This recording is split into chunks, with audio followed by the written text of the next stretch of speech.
सभी पत्रकार बंधुओं को नमस्कार। एक आवश्यक सूचना। साथियों, मुझे 6 अप्रैल को पता चला कि मेरे खिलाफ हाथरस पुलिस ने एक एफआईआर दर्ज की है।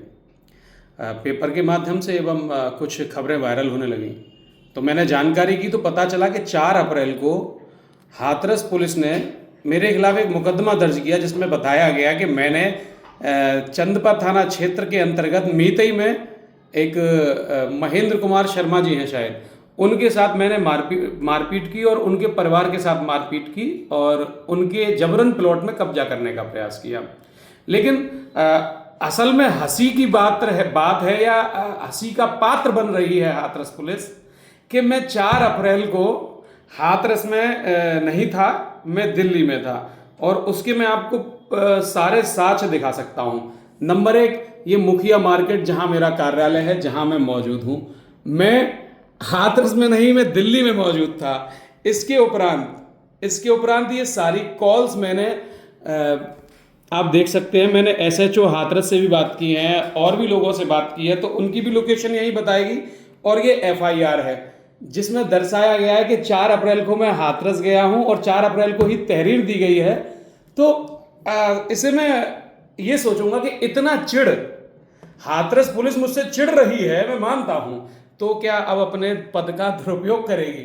माननीय योगी आदित्यनाथ जी को मैं इसके बारे में अपडेट कराऊंगा और अगर आवश्यकता पड़ी, अगर मेरे मुकदमे वापस नहीं हुए, तो इसका बड़ा हर्जाना उन अधिकारियों को झेलना पड़ेगा जो मेरे ऊपर अनैतिक मुकदमे दर्ज करा रहे हैं। और मैं मुख्यमंत्री जी से भी मिल सकता हूं, ठीक है, मैं मिल सकता हूं मुख्यमंत्री से, क्योंकि भाई मेरे वो राजा हैं और मुझे उनके पास जाना होगा अगर पुलिस मेरे साथ गलत कार्य करेगी लगातार।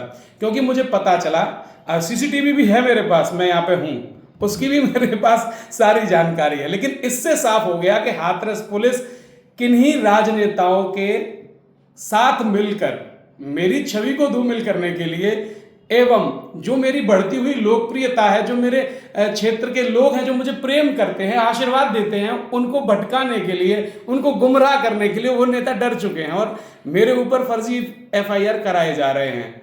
इससे पूर्व 7 फरवरी से मैंने अनशन प्रारंभ किया था और 5 से लेकर 7 तक मैं वहीं पे रहा था नजरबंद।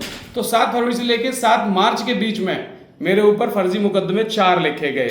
और आपको इस प्लॉट के बारे में भी बता देता हूँ। ये माताजी को, हमारी उस समय माताजी हमारा समर्थन नहीं करती थी सामाजिक कार्यों का, तो उस समय एक ये जो महेंद्र कुमार शर्मा जी हैं, इन्होंने कोई मीतई के तिवारी जी हैं, उनकी प्रॉपर्टी को कॉलोनी काटने के लिए लिया था 4-5 लोगों ने।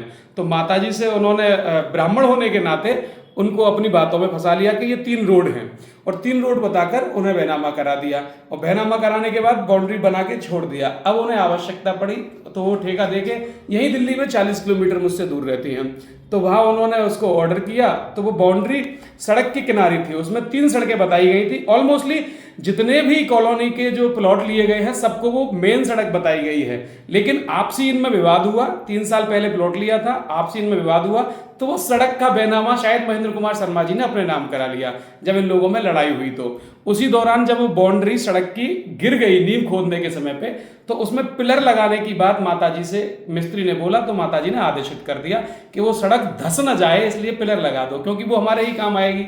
लेकिन वो पहले से ही कुटरचना थी। तो वहां पर महेंद्र कुमार शर्मा जी और उनके परिवार के लोग पहुंचे और उन्होंने बोला कि ये सड़क नहीं, ये प्लॉट है। तो नंबर 1, अगर वो प्लॉट था तो वो सड़क कैसे बनी?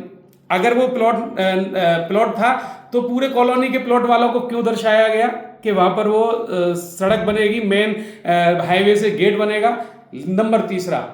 नंबर तीसरा कि पंकज धौरैया वहां है ही नहीं, तो मारपीट किससे की और किसने कहा? कोई साक्ष्य है मेरे खिलाफ? मैं हाथरस हूं। मैं स्थानीय पुलिस से निवेदन करना चाहूँगा, मेरे पास रिकॉर्डिंग भी है, जो गवाह हैं महेंद्र कुमार शर्मा जी के, जिन्होंने उसमें गवाह के रूप में कार्य किया था कि ये बेनामा हमारे उसमें हो रहा है, उनकी भी ऑडियो है और वो मेरे साथ खड़े होकर बताने के लिए भी तैयार है कि साहब आपके साथ, आपकी माताजी के साथ गलत हुआ और मैं कभी समाज के द्रोह नहीं करना चाहता। देखिए, मैं सारे समाज का सम्मान करता हूं, धर्म का सम्मान करता हूं और समाज के ही और देश हित में ये आंदोलन कर रहा हूं और दिल्ली में आके सवर्ण समाज को एक कर रहा हूं, जिससे सनातन धर्म और देश ना टूटे। लेकिन हाथरस पुलिस प्रशासन ने जिस प्रकार के ये गलत कृत्य करे हैं, ये मजाक के भी पात्र हुए हैं। मुझे पता है कि आपके पास पावर है, कानून है और आप मेरे ऊपर अन्य फर्जी मुकदमे भी लगा सकते हैं, तो अगर मुझे आवश्यकता पड़ी तो मैं माननीय मुख्यमंत्री जी से जल्दी भेंट करूंगा, और मुझे उम्मीद है कि मेरे मुख्यमंत्री ऐसे घृणित कार्य करने वाले प्रशासनिक अधिकारियों पर कार्रवाई करेंगे। धन्यवाद।